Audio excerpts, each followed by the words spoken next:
Boa noite, galera. Beleza? Todos tranquilos, tranquilos, tranquilos. Boa noite, professor. Boa noite, amigo.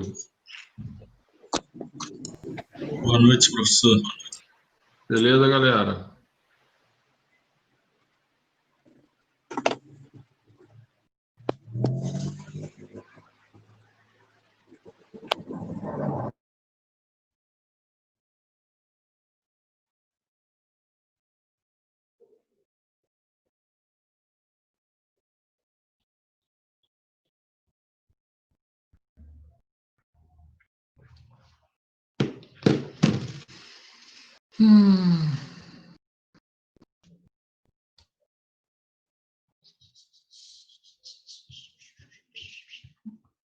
Mara, tudo bom?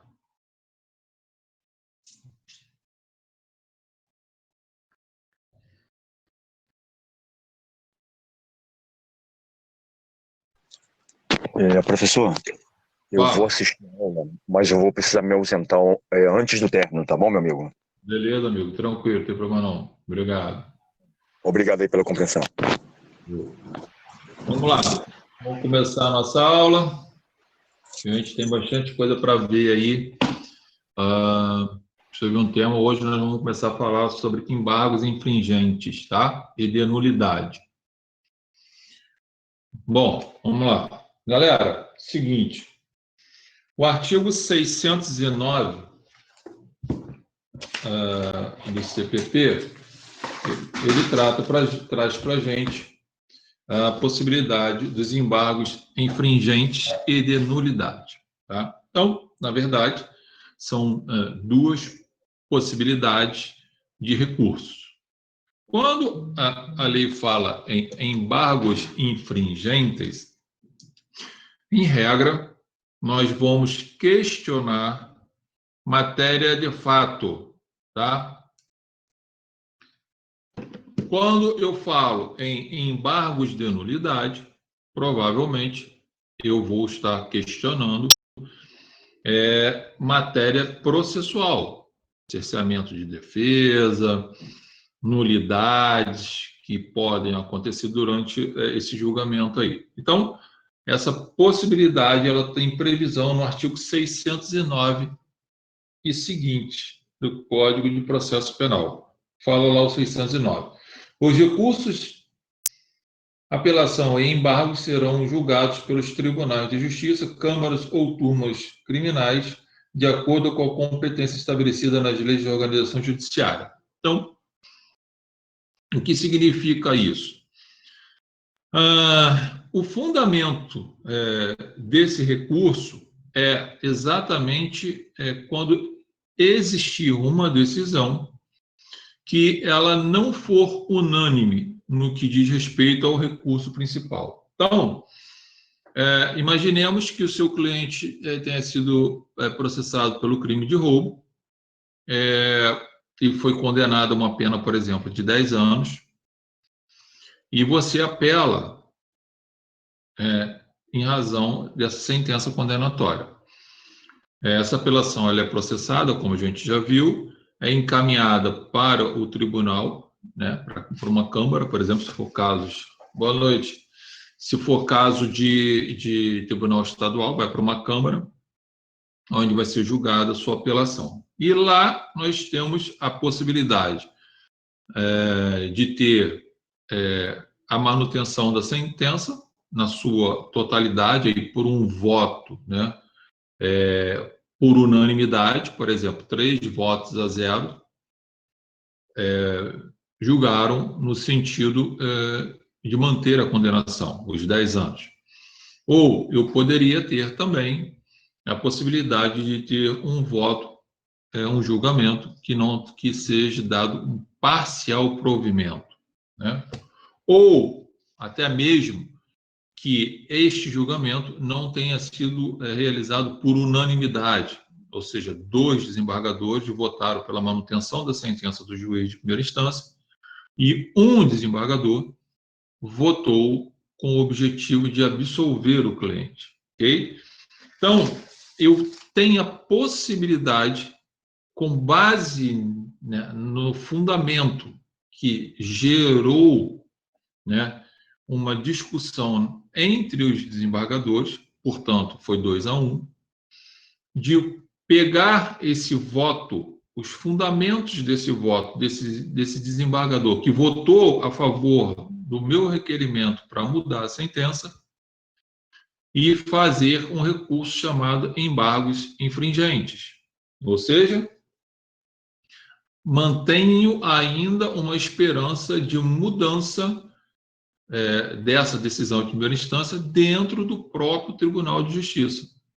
Então, com base no fundamento, né, do voto que foi beneficente ao réu, eu posso levar novamente essa matéria à discussão na segunda instância ainda, desde que não tenha sido por unanimidade. E a gente vai ver aqui uma série de possibilidades que isso pode acontecer, tá? Então, os embargos infringentes, ele só vai ser possível com razão de duas situações. Quando houver um julgamento, né, em segunda instância, por exemplo, em que a apelação que foi julgada não foi dado provimento, né, na sua totalidade, por unanimidade, ou seja, 2-1, por exemplo, para condenar, e quando tiver esse voto favorável ao réu, que é o voto que provavelmente está acompanhando os meus requerimentos lá no recurso de apelação, tá? Esse recurso só é cabível, tá, contra a apelação e contra o acórdão do recurso em sentido estrito, tá? Há uma discussão, e isso já é mais do que passivo, que em caso de agravo em execução, por exemplo, se o cliente foi condenado, está cumprindo pena, você requer, né, a progressão de regime dele, o juiz da vara de execução penal nega o direito de progressão de regime, lá pelos fundamentos que ele acha que tem que fazer, e você vai agora e ingressa com agravo em execução, porque essa decisão é da vara de execuções penais, a gente já viu que é o 197 da Lei de Execuções Penais, e vamos supor que lá 2 desembargadores votam no sentido de não conceder a progressão de regime, e um vote a favor da progressão de regime. Logo, eu tenho um voto a favor, eu posso utilizar também o recurso, né, do embargos infringentes, tá?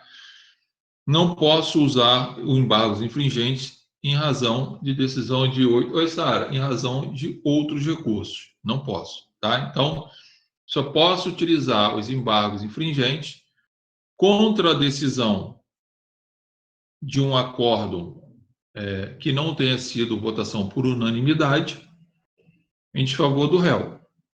Ok? Outro detalhe: esse recurso é exclusivamente da defesa. Só a defesa pode propor esse recurso. Professor, Okay? boa noite. Oi, boa noite. Eu não peguei bem a parte sobre um acórdão, sim, mas esse acórdão, ele chegou a ser acórdão por qual motivo? É um recurso, tipo, em sentido estrito, Recurso, no exemplo que eu dei, foi apelação. mas pode ser também em sentido estrito ou apelação, os dois podem, né? Pode ser recurso em sentido, pode ser o acórdão, pode ser oriundo de Isso. um recurso em sentido estrito, de uma apelação ou de um agravo em execução. E Ah, nessas três entendi. possibilidades, você pode utilizar o agravo ou embargos infringentes, tá? Entendi. E vai depender do Obrigado, caso professor. concreto. O exemplo que eu estou dando é de apelação, porque eu estou dando em cima de uma sentença definitiva que julgou o mérito. Mas poderia ser um recurso em sentido estrito, ou o exemplo que eu dei do agravo em execução, no caso da progressão de regime que não foi ofertado, com base num acordo que é resultado de um dos recursos que eu acabei de falar, você pode utilizar os embargos infringentes.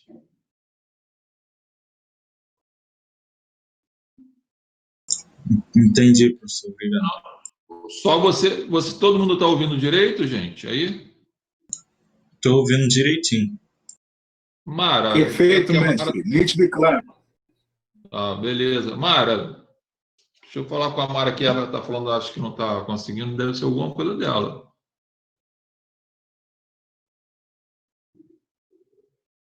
Não. Mara, tá normal.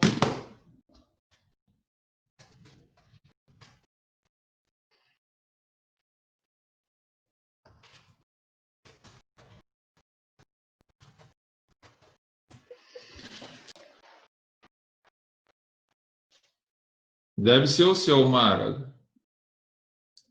Deixa eu só ver aqui se o dela tá, mas eu acho difícil, né? Bloquear alguma coisa aqui.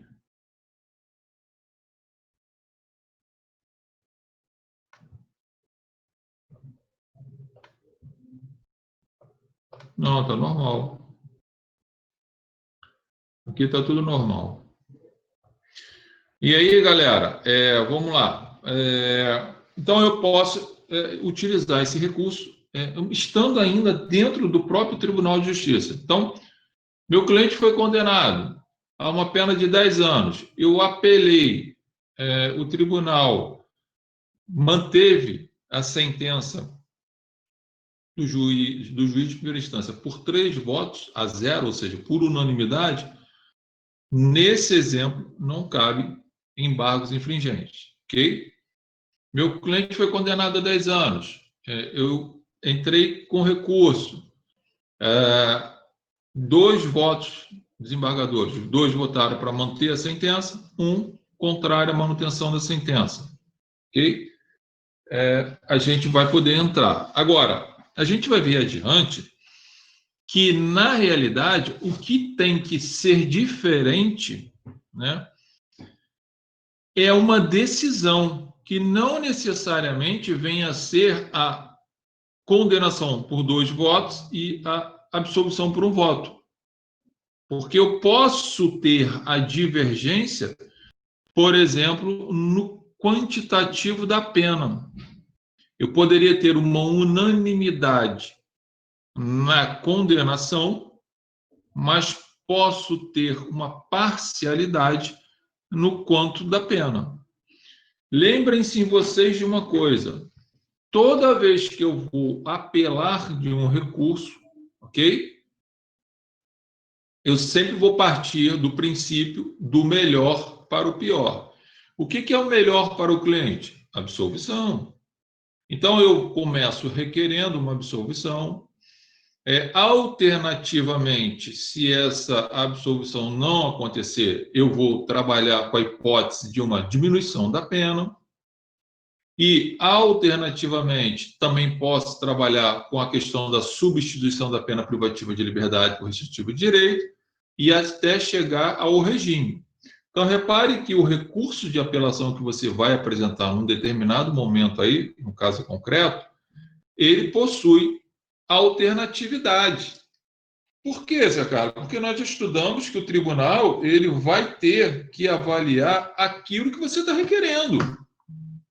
Porém, eu não posso, ou melhor, eu acho que você não deve correr o risco de ingressar um recurso, por exemplo, de apelação só requerendo a absolvição do seu cliente, ou seja, atacando a sentença de primeira instância, e se o tribunal mantiver essa sentença de primeira instância,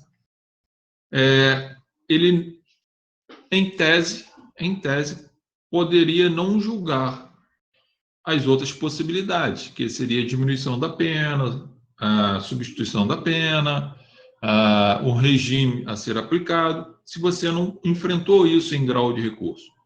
Mas aí você pode falar para mim, poxa, mas não existe, não é uma matéria pública, ou seja, direito penal, direito do processo penal não é público, uma matéria de direito público. Isso significa dizer que se o juiz ou o tribunal enxergar a possibilidade de beneficiar o réu, ele deve ofertar isso sem precisar ser provocado? Sim, tecnicamente é. Só que diante da nossa realidade que a gente tem visto aí, eu não pago para ver. Então, todas as minhas apelações, gente, quando eu faço argumentando absolvição, alternativamente diminuição de pena, depois a possibilidade de substituição de pena, e depois a ideia dos regimes que o sujeito possa ser aplicado a ele. Então, a ideia de você ter uma decisão aqui, né, não é só uma decisão através de um voto do desembargador, não é só referente à absolvição ou condenação. Vejam que ali é claro, ó, 609. Os recursos, apelação e embargo serão julgados pelos tribunais de justiça, câmaras ou turmas criminais, de acordo com a competência estabelecida na organização judiciária. Parágrafo único. Quando não for unânime a decisão de segunda instância desfavorável ao réu, admite-se embargos infringentes. A lei fala quando não for unânime a decisão de segunda instância. Gente, decisão de segunda instância, eu posso... Valeu. Você pode, decisão de segunda instância, eu posso ter... Ela pode não ser favorável no que diz respeito à absolvição, ou seja, eu apelei, mas não consegui absolver, o tribunal manteve, por 3 votos a 0, mas reconheceu a diminuição da pena. 2 votos mantiveram a pena alta e 1 voto reconheceu que deve ser diminuída a pena. Olha, não tem uma decisão desfavorável? Tenho. Eu tenho uma decisão desfavorável no que diz respeito a só a diminuição da pena, porque a condenação já foi mantida lá, por 3 a 0. Desde que você faça o raciocínio que eu estou falando. Eu tenho que provocar o tribunal em todas as possibilidades que eu queira, sob pena de correr o risco do tribunal não fazer isso de ofício, tá? Um outro detalhe. O parágrafo único fala assim, ó, quando não for unânime a decisão de segunda instância. Então, embargos infringentes não cabe contra a apelação de sentença de juizado especial criminal, ok? Então, lá no GCRIM, seu cliente foi condenado, aí você apelou. Se lá for mantido a sentença do juiz do juizado por 2 a 1, não cabe embargos infringentes. Por quê? Porque a turma recursal, ela não é um órgão de segunda instância. Ela funciona como se fosse um órgão de segunda instância, mas ela não é um órgão de segunda instância. Por isso que a lei fala aqui. Tá? Então, lá, dos acórdãos provenientes de apelação de competência do juizado especial criminal, se a decisão do acórdão não for unânime, ou seja, por maioria de votos, 2 a 1, vai prevalecer aquela decisão. Porque turma recursal, que a lei se refere aqui, no 609, parágrafo único, não é a turma recursal do Juizado Especial Criminal. É a turma recursal do Tribunal Regional Federal, porque lá não se chama Câmara. Os desembargadores, eles não compõem uma Câmara. Eles compõem uma turma recursal.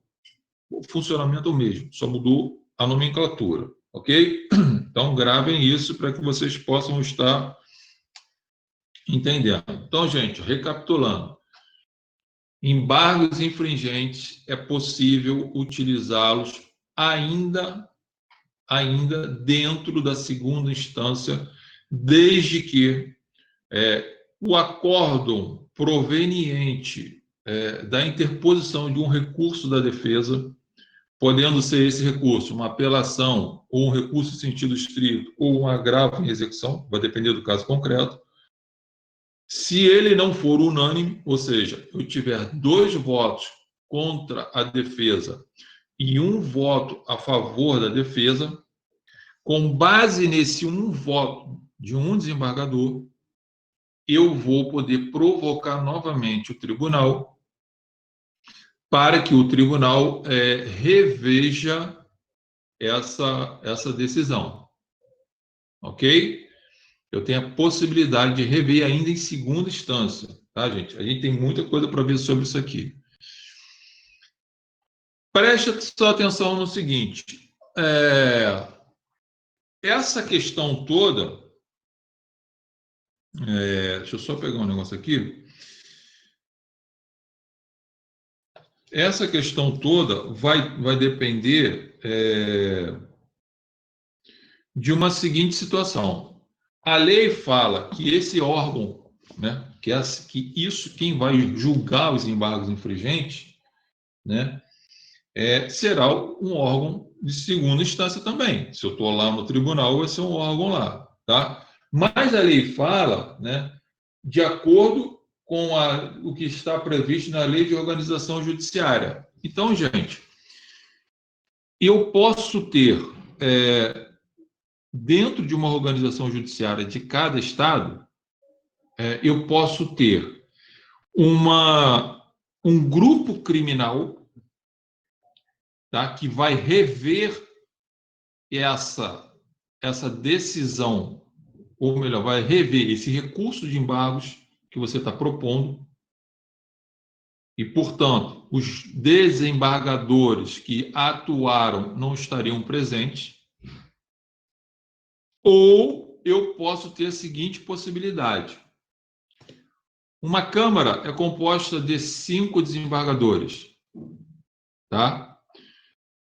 Quando você entrou com recurso de apelação, foi distribuído esse recurso, por exemplo, caiu na 5ª Câmara Criminal, no Rio de Janeiro, exemplo. Lá é composto de 5 desembargadores. Aí é sorteado o relator. Caiu para o relator, vem também 2 outros desembargadores que vão compor o julgamento. Então, eu passo a ter 2, 5, 3 desembargadores atuando no recurso de apelação. Tá bom, gente? Então, quem vai julgar o recurso de apelação são 3 desembargadores. O relator, o revisor e o desembargador que vai proferir seu outro voto lá. 2 desses 5 ficam de fora, trabalhando em outros casos lá. Bem, vamos imaginar que no recurso de apelação, 2 desses desembargadores votaram pela manutenção da sentença de primeira instância, ou seja, seu cliente foi condenado a 10 anos de prisão pelo crime de roubo e eles mantiveram a sentença de condenação pelo crime de roubo. Então, tem 2 votos pela manutenção. Okay? Um desembargador votou para absolver o seu cliente. Absolver. Ele falou, ele entendeu que seria caso de absolvição, por exemplo, negativo de autoria, qualquer coisa desse tipo. O fundamento aqui pouco importa para a gente. Agora eu tenho um voto favorável ao réu. E aí eu pego esse voto, o fundamento desse voto, e ingresso com o recurso em embargos infringentes, que vai ficar limitado a esse voto favorável, que é tudo, que ele está absolvendo. Aí, gente, o que vai acontecer nessa história toda? Quando eu ingresso com embargos infringentes, os outros 2 desembargadores que não estavam atuando, portanto, estava de plateia, e nem sabe, nem se envolveu nesse processo, são convocados para agora julgarem os embargos infringentes. Por que os 2? Porque se os 2 resolverem acompanhar o voto desse que proferiu favorável ao seu cliente, nós passaríamos a ter 3 votos a favor e 2 contra. Portanto, seu cliente estaria absolvido. Ok? Então, eu posso ter um órgão específico, que é o grupo criminal de desembargadores, isso vai depender da organização judiciária de cada estado e o regimento interno, ou eu posso ter a própria Câmara né, julgando o recurso de embargos infringentes, desde que tenha previsão legal no Código de Organização Judiciária, e eu já tenho um voto favorável ao réu. Se os outros dois desembargadores que não atuaram votarem favorável à absolvição do seu cliente estaria absolvido por 3 votos a 2. É isso que vai funcionar. Por isso que lá eu tenho 5 e atuam 3. Ok? Essa possibilidade aqui, ela existe de acontecer. O importante é que o que você tem que entender é que está ocorrendo uma revisão, entre aspas, uma reanálise do caso no mesmo tribunal. Que tribunal? Tribunal de Justiça. A apelação não é interposta para a segunda instância? Os embargos infringentes também é interposto na segunda instância. Não tenho nenhum problema com isso. Dúvidas? Professor, no caso, a apelação, ela chega até a segunda instância, certo? Certo. Para fazer esses embargos infringentes, vai ser julgado pela mesma turma, como o senhor disse, seria chamado os 5? Poderá ser ou não, vai depender do Código de Organização Judiciária do Estado e o regimento interno do tribunal. Mas vai ser na mesma casa, no mesmo tribunal? Vai ser no mesmo tribunal. Entendi. Se for o Tribunal de Justiça de São Paulo, vai ser no Tribunal de Justiça de São Paulo, que poderá ser por um órgão diferenciado do que aquela Câmara, ou poderá ser a própria Câmara, porém, os 2 desembargadores que já votaram não votam mais. Aqui no Rio de Janeiro funciona como? Aqui no Rio de Janeiro tem o grupo de câmaras criminais. Mas é o que eu estou te falando. Eu vou até depois dar uma olhada lá no regimento para saber se mudou alguma coisa. E falo com vocês aí na quarta-feira. Vou entrar lá no regimento interno, porque já mudou uma vez. Tá? Antes era dentro das câmaras. Agora vou dar uma olhada lá para ver se mudou ou não. Entendeu? Mas o funcionamento é o mesmo. Isso você não precisa nem se preocupar. Assim, no sentido, é óbvio que a sua pergunta é saudável, mas não precisa se preocupar na prática, porque isso é encaminhado automaticamente. Mas eu estou chamando a atenção porque a lei fala em organização judiciária, por isso que eu sempre falo para vocês. Tem que olhar a lei de organização judiciária do Estado, porque ele vai trazer como que o judiciário é organizado, e o regimento interno também, porque lá mostra para você o que é o manual de como você vai caminhar dentro do tribunal, tá? Mas se você não souber, quando você interpõe embargos infringentes na prática, automaticamente já é distribuído por relator, e o relator vai receber esse recurso e ele vai fazer a distribuição lá, vai acompanhar o que determina o tribunal. Se tiver um grupo específico, né, para isso, vai ser jogado para lá. Se não for, vai ficar na própria Câmara, sendo que os 3 desembargadores já não votam mais. Só vai votar os outros 2 que ainda não participaram. Tá? Alguma outra pergunta, galera?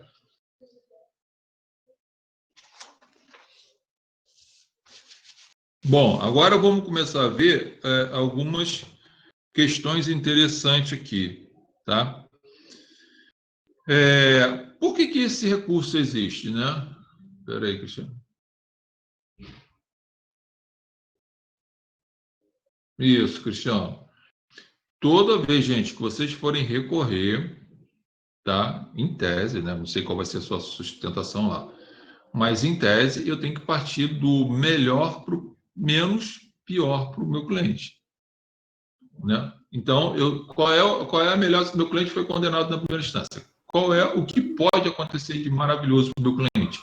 É eu entrar com recurso de apelação e conseguir a absolvição dele no tribunal.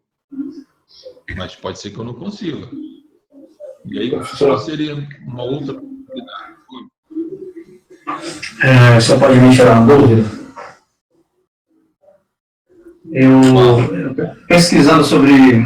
Laurino, tá ruim teu som aí. Deixa eu tentar melhorar. Teu som tá ruim. Qualquer coisa digita aí que eu respondo, se estiver ruim. Melhorou? Não, tá saindo. Tá parecendo um robozinho. Não entendi. É o fone, eu acho. Nada ainda, não melhorou ainda. Não, tá ruim ainda.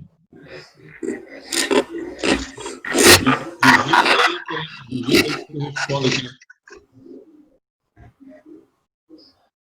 Oi. Nada. Nada. Tá ruim a beça. Tá, depois eu pergunto no zap ao senhor. É sobre... Pode digitar aí. Artigo 609 em diante que a gente está vendo, gente.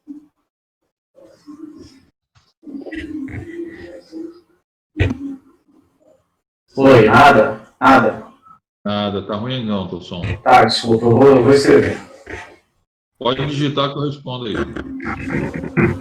Bom, vamos lá. Veja bem, por que, na verdade, existe, né, esse embargo infringente? Pô, gente, isso aqui funciona mais ou menos lá no júri, né? Quando a gente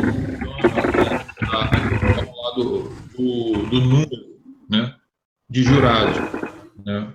São 7 jurados. E aí eu tenho, por exemplo, ou uma absolvição, ou uma condenação para parece que é um voto. Só fica difícil você definir a vida do sujeito. A probabilidade de ocorrer um erro judiciário, né, na decisão é muito grande. Aqui também. Quando eu tenho 2 votos a 1, fecha teu som aí, Taurino. Quando eu tenho 2 votos a 1, por exemplo, 2 para manter a condenação, 1 para absolver, na verdade, eu tenho um voto só, que é o voto que está definindo a condenação do meu cliente, né? Então, é um voto muito baixo. É um voto que o próprio desembargador pode estar equivocado. Aquele que um dos 2 pode estar equivocado, ou até os 2, né? Porque se eu for levar em consideração um voto a favor e um voto contra, eu já teria 1 a 1. Um voto desempatando me parece que é pouco. E aí os embargos infringentes vêm para tentar retificar aquele acórdão ou ratificar o acórdão, ok? Que aí será revisto por outras pessoas que não efetivamente já se manifestaram lá na apelação. Então, a probabilidade de se consertar um erro ou a probabilidade de se manter uma justiça já é maior. Por isso que aqui no júri, muitos doutrinadores falam que o número deveria ser par, né, no julgamento. Ou seja, em vez de ser 7, poderia ser 8. Porque você sempre teria uma margem de 2 votos, ou para condenar ou para absolver. Tá? Tá bom. Então, pode por 2 votos. Mas aí você vai falar, Zé Carlos, mas lá no júri, se tiver empate, 4 absolve, 4 condena. Aplica em dúvio pro réu, pô. Na segunda fase, aplica em dúvio pro réu. Se 4 absolveram e 4 condenados, significa dizer que há dúvida. Se há dúvida, em dúvio pro réu vai absolver. Tá? Então, mas no que diz a absolvição ou a condenação lá no júri, se fosse um número par, nós estaríamos minimizando o risco de uma absolvição indevida ou uma condenação indevida. É o que está acontecendo aqui nos embargos infringentes. O que eles estão tentando, o que eles fizeram foi o seguinte: olha, vamos tentar fazer com que tenha o menos erro possível. Por isso que é a possibilidade de desembargo. A única diferença é que, para a existência dos embargos infringentes, eu preciso ter um voto favorável ao réu. E esse voto é favorável em qualquer situação, não só na absolvição. A gente vai começar a ver os exemplos aqui, tá? Ou seja, não pode ser algo, né, unânime, contrário a ele. Se for uma absolvição unânime, o MP, se for uma absolvição por maioria, ou seja, se o cliente foi condenado a 10 anos, certo? Sim, Taurino. Vamos imaginar que o seu cliente tenha sido condenado a 10 anos na primeira instância, você apelou, 2 votos favoráveis do voto, o voto você vai se valer dele pegando os fundamentos desse desembargador, pegando os fundamentos da decisão do desembargador e vai juntar ele e colocar ele como fundamento do seu recurso de embargos infringentes, tá? Você vai argumentar isso e vai mostrar que o próprio tribunal não chegou à sua conclusão. Aí você junta. Você pode incluir mais coisas? Pode. Mas o próprio voto dele já é o suficiente para fundamentar os embargos infringentes. Tá? Então, no exemplo que eu estava dando, se o cliente foi condenado a 10 anos de prisão pelo crime de roubo, você apelou, 2 desembargadores deram provimento do seu recurso, um não deu provimento, então você ganhou por 2-1. O MP pode apresentar embargos infringentes? Não, não pode, tá? Porque isso é um recurso de competência exclusiva da vítima, tá? O presidente é convocado no caso que eu te falei. O presidente nunca vai votar no primeiro momento, ele vai votar depois, que ele faz parte dos 5, ok? Então, 3 votaram, o presidente geralmente fica de fora, e o outro que está de reserva. Então, o presidente vai votar posteriormente, para compor os 2 que eu falei, tá? Então, quando tiver 2-1, em regra, o MP não pode recorrer, é vedado. Tá? Agora, tem uma discussão, como é nos outros casos, e aí me parece que é possível, no caso do MP recorrer em favor do réu. Aí ele pode, né? Aí pode, tá? Não, pode, aí pode. Ele pode recorrer em favor do réu, ele pode fazer isso até como fiscal da lei, tá? Caso ele entenda que houve algum, vamos imaginar, que ele venha pedir absolvição e o tribunal manteve a condenação por 2-1, por exemplo, ele pode interpor o embargo infringente, porque é para beneficiar o réu. E aí ele poderia até usar da figura, né, do custo lege, apesar que a defesa provavelmente vai recorrer, mas não há nenhum problema dele apresentar, não. É uma situação um pouco extrema, mas pode. Fala. Brito, uma pergunta, por favor. Eduardo falando. Beleza? Você falou assim, o Ministério Público ele não pode recorrer, ou se recorrer tem que ser em favor do réu, certo? Certo. A defesa, ela fica limitada com algum tipo de recurso que ela possa usar, por exemplo, uma prova nova, alguma coisa assim, nesse caso? A gente vai ver aqui um pouquinho aqui na frente que os julgamentos, gente, é possível os desembargadores ouvirem testemunhas, ouvirem o réu, é possível até você juntar provas na fase de recursos, tá? A gente vai ler aqui lá na frente, mas é possível. Eu posso fazer o uso, sim. Se eu tiver provas novas, por exemplo, eu posso fazer, Eduardo. Não tem nenhum problema, não. Aí você pode perguntar, mas e a contraditória e ampla defesa? Vai ser ofertado normalmente ao procurador de justiça, ele vai se manifestar sobre aquilo. Pode sem nenhum problema. Mas a base do fundamento do recurso, do fundamento que eu digo dos argumentos, é o acórdão favorável ao seu cliente. Tá? Eu entendi. Então, essa limitação. Não entendi. Não estou te ouvindo.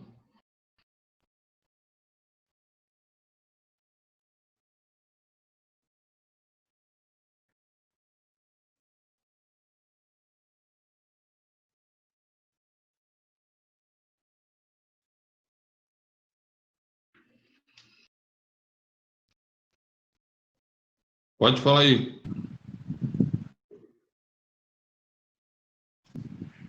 Tá ouvindo aí, Brito?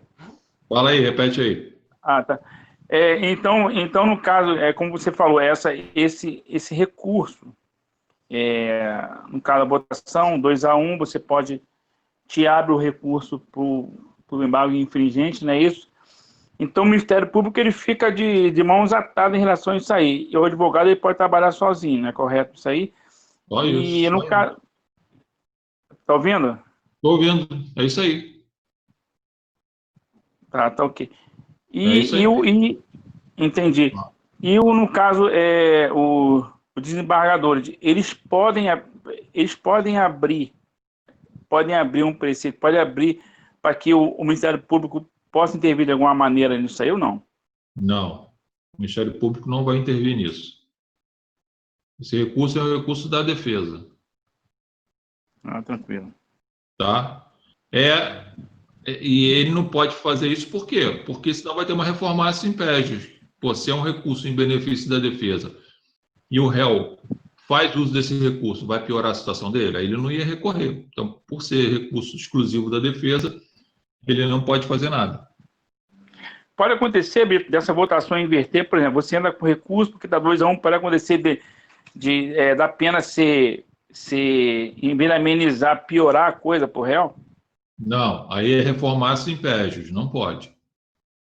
Ah, tranquilo. Ele ou mantém ou melhora. Beleza, obrigado, Brito. Pagos infringentes ou vai manter aquele acórdão da apelação ou vai melhorar a situação dele. Quando eu falo melhorar, pode ser absolver, diminuir pena, uma série de coisas que pode acontecer lá. Tranquilo. Tá? Olha, Taurino, se no Código Penal Militar pode? Não lembro. Tá? Não lembro. Não lembro. Mas eu acredito que tem um embargos infringente lá também. Tá? E se tiver, vai ser a mesma ideia. Mas não posso te responder com firmeza, porque, como não é minha especialidade lá no penal militar, e tem algumas nuances lá, eu não me lembro agora de cabeça não, Taurino. Tá? Mas, com certeza, depois, se você pegar lá, se você... É aquela história, eu não vou falar que pode nem que não pode, porque eu também não é desconfiar de ninguém, mas como o direito não é uma matemática, a questão aqui do exemplo que eu estou te dando aqui, do MP, por exemplo, Taurino, tem doutrinadores que entendem que o MP não pode nem recorrer em favor do réu, tá? E aqui tem doutrina que entende que sim, eu acho que pode, entendeu? Por que pode? Porque é para beneficiar o réu, né? Mas, lá no Código de Processo Penal Militar, provavelmente tem esse recurso lá. Se eu não me engano, tem. Acho que eu já li alguma coisa desse tipo lá, mas não me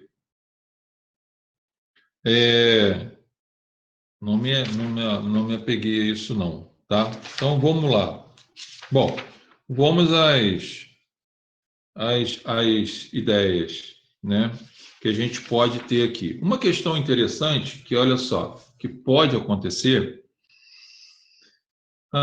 Vamos aos seguintes exemplos, para a gente poder ver que não é só na questão da absolvição. Tá? Então, olha só, se o cliente foi condenado a uma pena de 10 anos,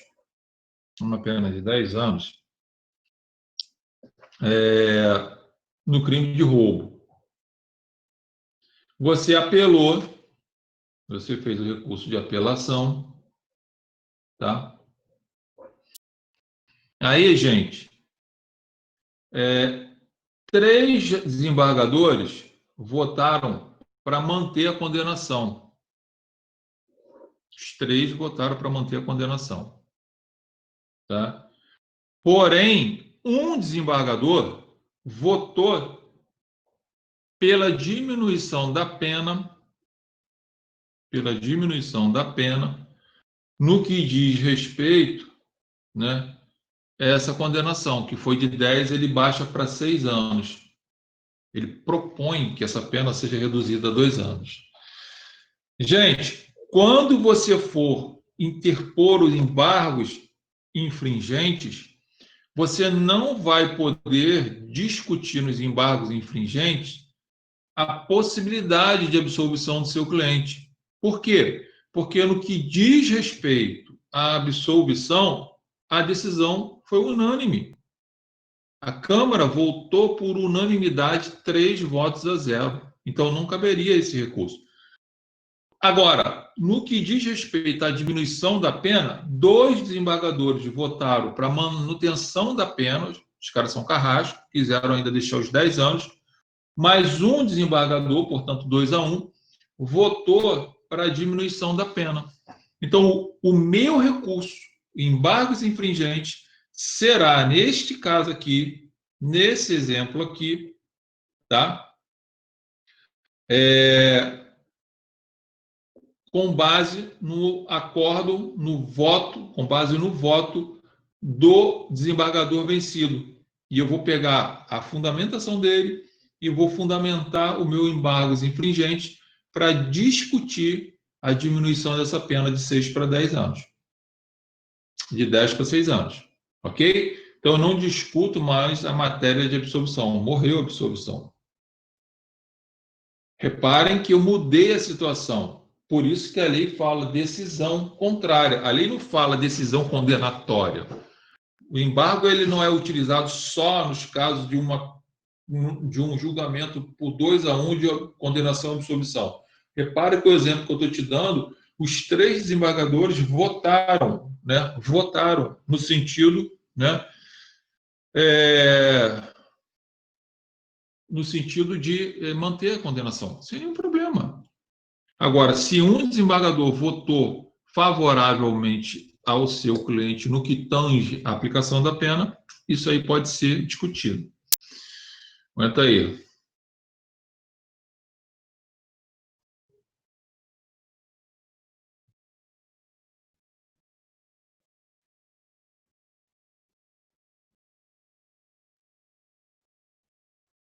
Tá. Então, já sanou tua dúvida aí, ó, que é possível a apresentação.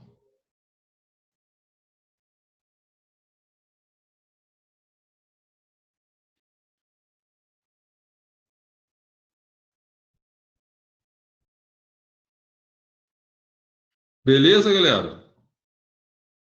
Certo? Então, é possível eu ter esta situação? É possível.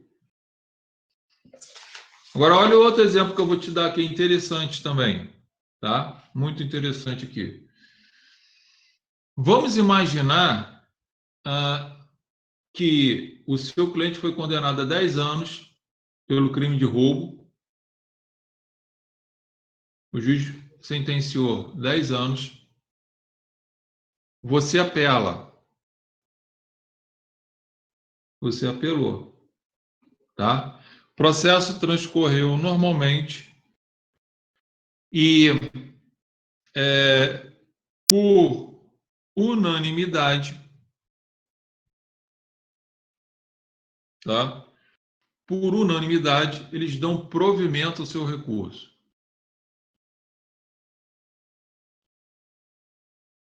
Os embargos infringentes atuam na esfera de matéria de fato. Os embargos de nulidade vão enfrentar questões de direito. Nulidades processuais, por exemplo. Falta de citação, falta de intimação, cerceamento de defesa, uma nulidade que você arguiu, enfim, são várias as possibilidades da nulidade. Então, embargos infringentes trata da matéria de fato. Embargo de nulidade, matéria de direito processual. Ok? Olha só, pega essa ideia aqui que é interessante, que às vezes as pessoas não se ligam nisso. Então, o exemplo que eu estou te dando ali, já vai dar, cara, a hora voa a nossa hora. Eu tenho aqui a possibilidade seguinte, gente, meu cliente foi condenado a 10 anos, eu apresentei recurso de apelação. Nesse recurso de apelação, por unanimidade, os 3 desembargadores dão provimento ao meu recurso. Tá? Repetir o que você quer que eu repita, ô Torino? A pergunta do Renan? Isso. A pergunta do Renan é o seguinte: os embargos infringentes, eu vou atacar a questão de mérito, fato, ok? Os embargos de nulidade, eles são, na realidade, questões processuais. E eu posso até ter os dois no mesmo recurso. Ora, eu posso questionar, ter um caso só de embargos infringentes, ora, eu posso ter um embargos infringente de nulidade, e ora, eu posso ter só um embargo de nulidade, que eu vou mostrar. Mas aí, com base lá no 564, 571 e por aí vai. Exemplo, um cerceamento de defesa, uma citação que foi feita errada lá atrás no processo, entendeu? Uma série de coisas. Aí eu vou ter que ver qual é a nulidade.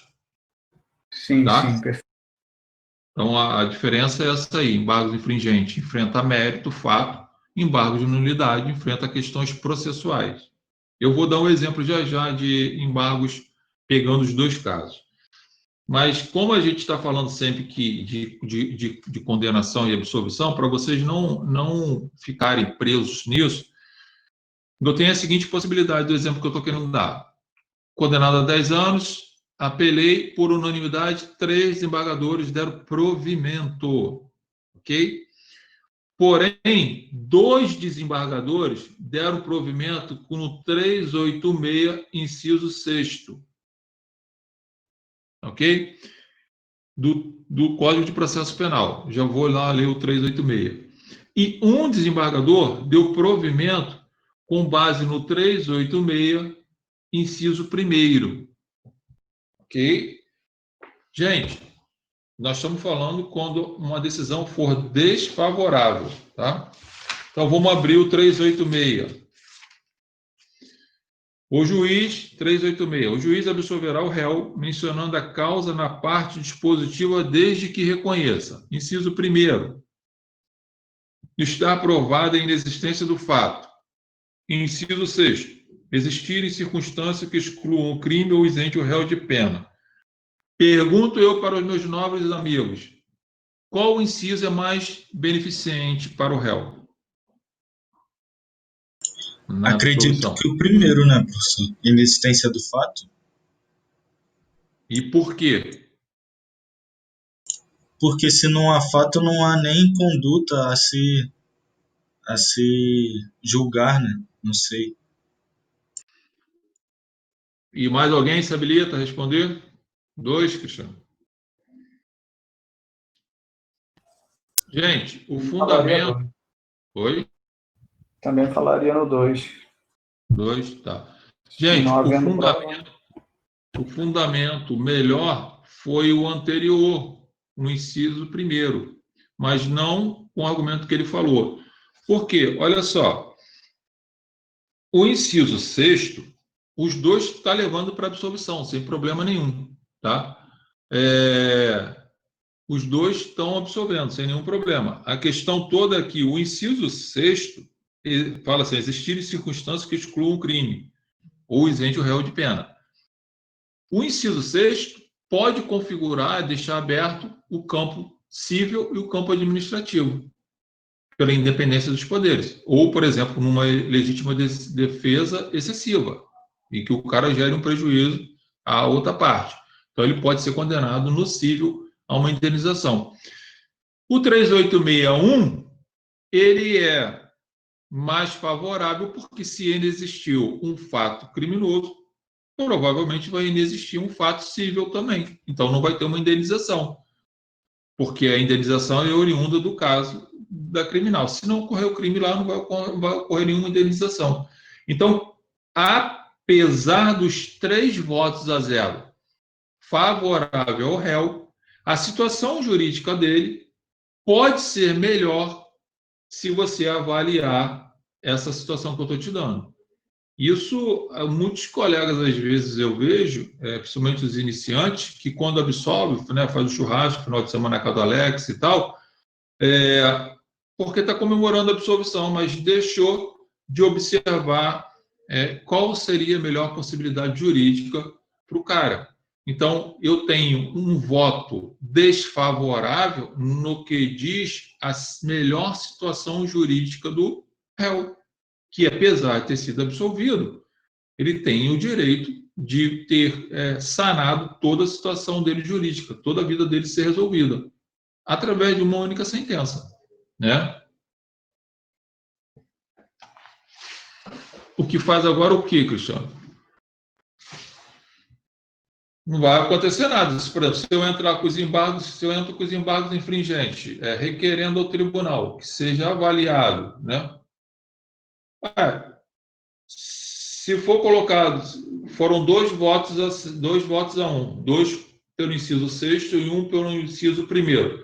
Eu pego o voto do inciso 1º, apresento embargos infringentes, e se lá eles entenderem que realmente a melhor situação jurídica para o réu, dentro do caso concreto, deveria ter sido absolvido com base no inciso 1, os 2 votarem para esse sentido, passa a ter 3 votos a 2 favorável ao réu. Portanto, vai ser mudado o acórdão no que tange a fundamentação e o dispositivo. E aí vai fechar a porta do cível, administrativo e por aí vai. Foram? Não vai cruzar as decisões. Não vai cruzar as decisões. A decisão está mantida. A decisão está mantida, Cristiano, que é a absolvição. O que está sendo colocado em jogo aqui se eu absolvo pelo inciso 6º, que foi o que a Câmara fez na apelação, e agora eu estou questionando que essa ainda não é a melhor fundamentação para absolver, portanto, eu tenho um voto favorável, que foi 2-1, o que eu só estou pleiteando é o seguinte: vamos aplicar o que é melhor para o réu. O que é melhor para o réu, além da absolvição? Fechar a porta do cível, por exemplo. Se eu provo que o fato inexistiu no criminal, obviamente ele inexistiu também lá no cível. E, portanto, ele não sofreria uma penalidade na área cível. Tá? Só isso.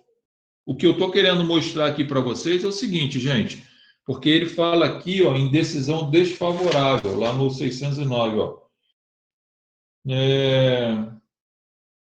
Fala que o parágrafo único 609. Quando não for unânime a decisão de segunda instância desfavorável ao réu. Gente, eu tenho, no primeiro momento, uma decisão de segunda instância favorável no que tange a absolvição. Quanto a isso, a gente não está discutindo. Mas eu tenho uma decisão desfavorável, mesmo na absolvição, no que diz respeito à situação jurídica do réu. Eu tenho que me preocupar com isso. Ainda mais se for funcionário público e por aí vai. Tantas outras possibilidades que tem lá, conforme vocês já estudaram direito civil e responsabilidade civil. Então, eu posso muito bem tentar fechar essa ideia aqui. Tá?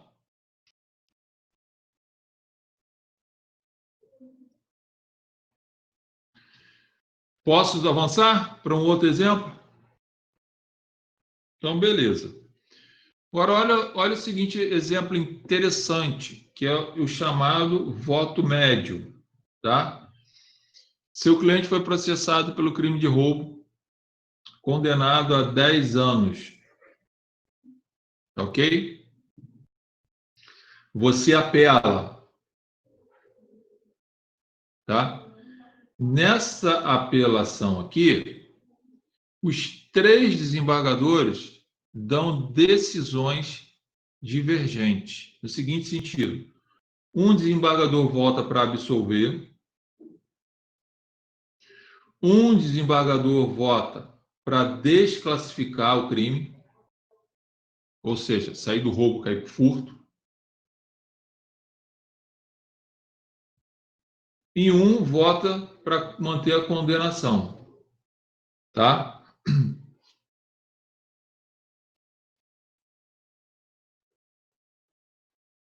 Ok? 3 votos divergentes. 3 votos pode, sem problema nenhum. Lembre-se, princípio do livre convencimento, gente. Aquilo ali é uma Câmara, eles estão votando. Tanto por isso que tem essa previsão, porque pode. Então, eu apelei, dentro da minha apelação, eu vim lá pedindo absolvição, dentro da absolvição, se não acontecesse a absolvição, eu pedi a desclassificação, e dentro da desclassificação, se fosse alternativamente, né, a possibilidade lá da diminuição da pena. Repara que isso é possível. Então, eu tenho uma decisão aqui que eles precisam agora chegar à seguinte conclusão. Eu absolvi, o outro desclassificou e o outro manteve a condenação. Nós não temos aqui, em regra, uma unanimidade no que fazer com esse cara. Eu não posso ir ao extremo. Qual seria o extremo aqui? Absolver. Também não posso manter a pior hipótese. Qual seria a pior hipótese? Manter a condenação. Ok? Então, o voto médio aqui seria dar provimento para desclassificação.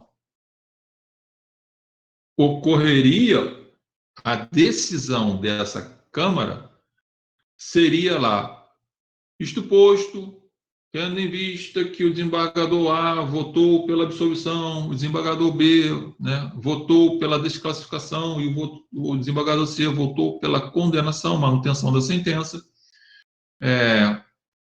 enfrentamos o chamado voto médio, o que todos concordam, e até por força de lei, jurisprudência, para determinar a desclassificação do crime, que é, na realidade, sair do roubo e ir para o furto. E ali ele vai aplicar as penas que tiver que ser aplicado, porque já mudou o tipo penal. Tá bom? Isso seria o resultado do acórdão da apelação, gente. Se liga. Agora, presta atenção. Eu não tive um voto ainda aqui mantendo a condenação? Tive. E eu também não tive um voto mantendo a absolvição? Tive. Nada impede que eu pegue esse voto de absolvição, e agora faço embargos infringentes para chamar os outros desembargadores para reavaliar esse julgamento, porque eu já consegui uma coisa boa, que foi sair do roubo e joguei o cara para o furto. Mas já que eu tenho um voto de absolvição, portanto, um voto favorável a ele nesse sentido, eu pego esse voto e apresento os embargos infringentes para requerer a absolvição. Se isso acontecer, esse voto médio que foi proferido lá no acórdão da apelação cai e vai vir a absolvição do sujeito. É possível isso acontecer. Certo, gente? Tranquilo? Bem calmo, né? Mas calma aí que não acabou, não. Ainda tem mais coisas. Ô, Brito, complicado isso aí. É complicado? Pô, mas não é tão fácil assim. Tu tá falando aí, mas, pô, pareceu fácil. Ué, Pô. são vários. O que vocês têm que fixar é o seguinte, e que eu acho que muitas pessoas, às vezes, não se atentam, é porque vocês se ligam sempre em absolvição, condenação, absolvição, condenação. A questão não é só absolvição, condenação. A questão é também a situação jurídica do réu. Por isso que aqui, no parágrafo único, fala da decisão de segunda instância desfavorável ao réu. Então, nesse exemplo que eu te dei aqui, realmente, né, até a questão que eu tomar, pode. Mara, eu não sei, eu já vi, assim, é o que eu estou falando para vocês, eu já presenciei muitos casos que muitos advogados, quando absolvem o seu cliente lá no recurso, por exemplo, né, de apelação, eles comemoram e não olham muito para essa situação jurídica, né? O que eu chamo a atenção de vocês é que vocês precisam ser muito técnicos, porque não é em razão de eu ter conseguido, por exemplo, ter conseguido uma absolvição, que já é o máximo, é óbvio, mas eu tenho que ver se aquela absolvição vai gerar ainda alguma possibilidade de risco para o meu cliente. Eu não estou dizendo que é efetivamente algo que vai acontecer errado. Não estou dizendo isso. Eu estou dizendo que é possível que isso aconteça. Né? É possível que isso aconteça. Professor, Oi. o senhor falou da técnica aí. É uma petição só, não é? Nesse... Aqui é uma petição só. Depois eu vou falar da junção dessas petições. Que essa aqui é diferente da apelação, que você pode fazer a petição principal e depois jogar as Depois razões. as razões. Aqui é tudo junto. Tudo junto, né? O que o senhor falou aí do acórdão e depois buscar a absolvição, aí eu lembrei disso aí, que tem que ficar atento nisso aí, né? Aqui é tudo junto. E aí tem até uma discussão a respeito dessa possibilidade do sujeito não juntar as razões recursais, o que poderia acontecer. A gente também vai ver isso lá na frente. Mas é junto, Ok. só para adiantar, é junto. Ok, obrigado. Tá? Valeu. Então, gente, olha só. Se liguem nessa questão aqui, tá? Se liguem nessa questão aqui. Agora, olha só que interessante, uma outra questão que a gente vai avaliar agora. Eu estou escrevendo para caramba nas folhas aqui, porque eu fico criando os exemplos. Vamos lá. Uma outra questão que a gente pode avaliar.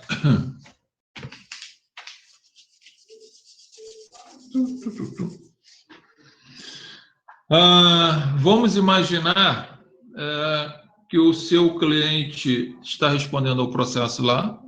Provavelmente esse cara deve ser flamenguista, que ele só está sendo condenado a roubo, deve ser flamenguista, né?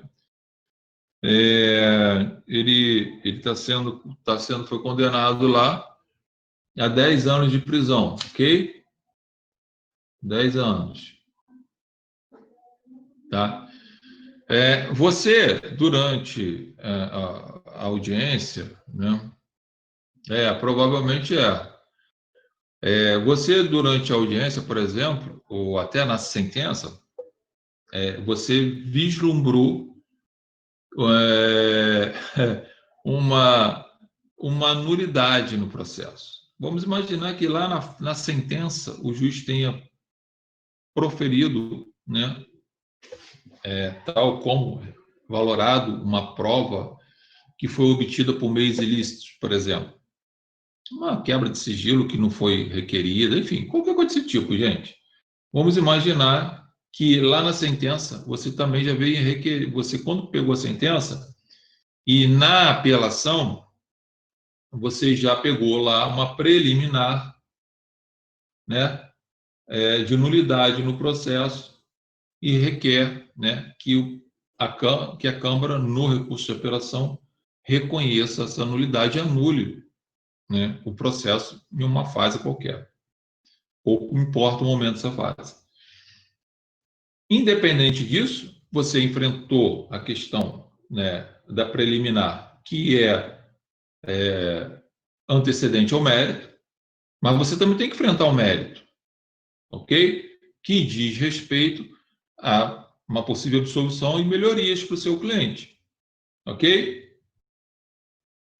Nesse exemplo aqui, vamos imaginar que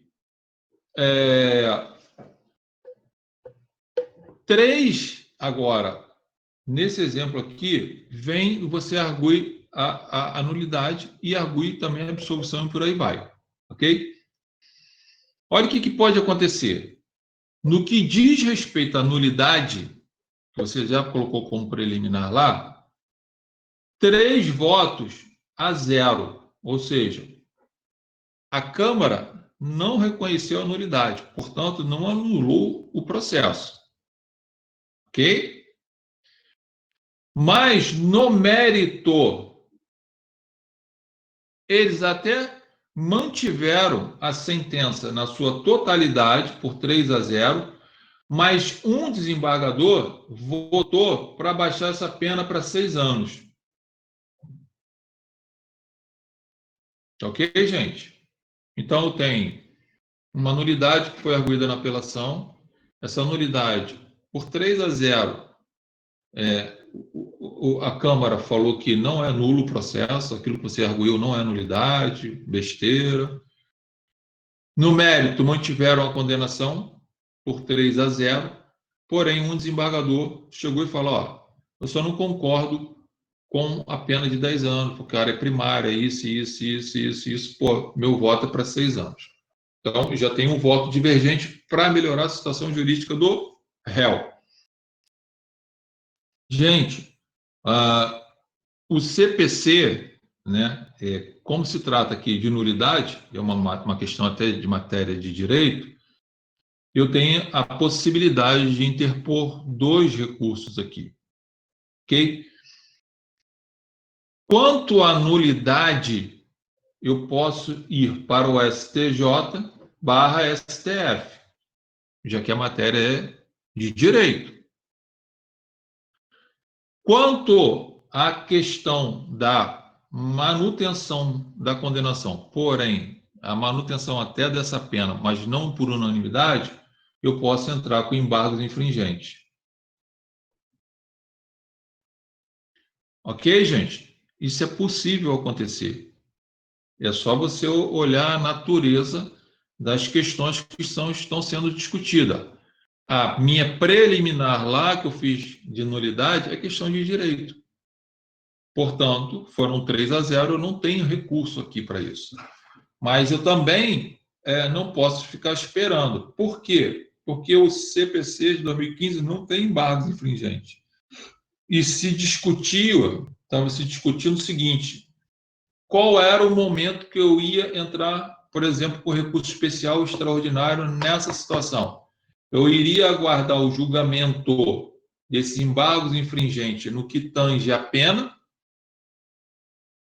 ou eu tenho que entrar antes, ou seja, simultaneamente. Eu teria 10 dias para entrar com embargos infringentes e 15 dias para entrar com os recursos especial extraordinário, a partir da intimação, né, do acórdão.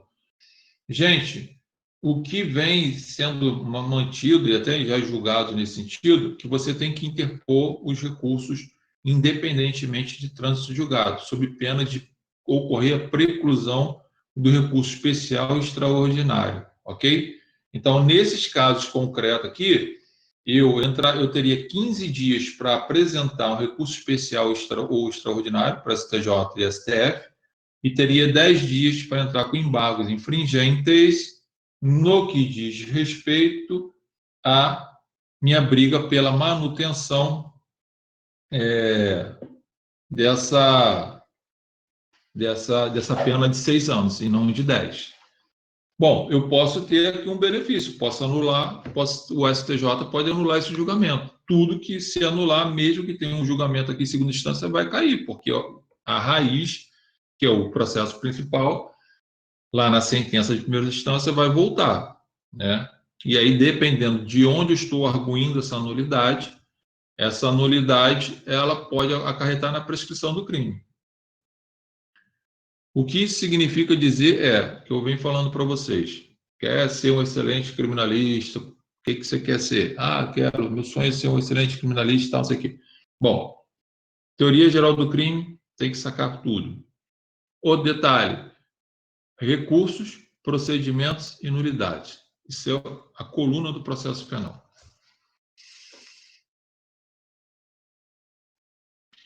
Essa é uma outra história, tá, Mara? Se eles vão ficar suspensos, né? Nesse sentido. Há necessidade, né? E aí eu entendo que ele tem que ficar suspenso, sim, tá? Até porque não transitou em julgado ainda a sentença, e eu estou discutindo uma questão lá no Supremo, ou no STJ, que eu vou anular esse julgamento, então ficaria suspenso esses embargos infringentes aqui, tá? Até porque se ele for julgado e lá posteriormente for julgado, eu anularia essa sentença e vai anular os acordos, porque se anular a sentença, tudo que vier depois da sentença é nulo, pô, né? Então, não teria lógica, né, de você manter um julgamento nesse sentido, tá? Então, suspenderia o julgamento dos embargos para isso poder ser analisado lá no caso concreto. Não é fácil, galera. Sem nenhum estresse. Só são detalhes. Como diz Roberto Carlos, detalhes, né? Dúvidas por enquanto? Alguma pergunta? próxima aula eu vou continuar com embargos infringentes para fechar ele e a gente partir para outros caminhos. Alguma pergunta, alguma reclamação? Ninguém tem nada para falar, todo mundo está sabendo tudo? Tudo tranquilo por enquanto, professor. Valeu.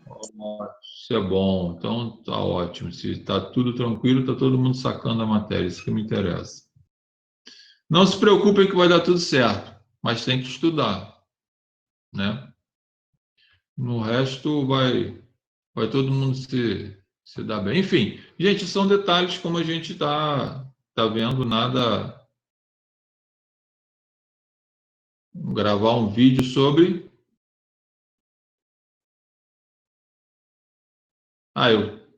Eu estou esgotando aqui, mas depois eu gravo e boto lá sobre essa questão aí que a gente está fazendo aqui. E que aí eu deixo para gravar, que aí eu faço direto e não vou intercalar, entendeu? Como eu vou fazer aqui agora. Eu vou ter que interromper, que a gente vai ter, vocês vão ter aula em outro lugar e eu em outro. Aí eu faço direto e coloco todas essas nuances aqui, sim. Valeu? Galera, obrigado aí, boa noite, beijo para todos, se cuidem. Quarta-feira estamos. Valeu, mestre, saudações.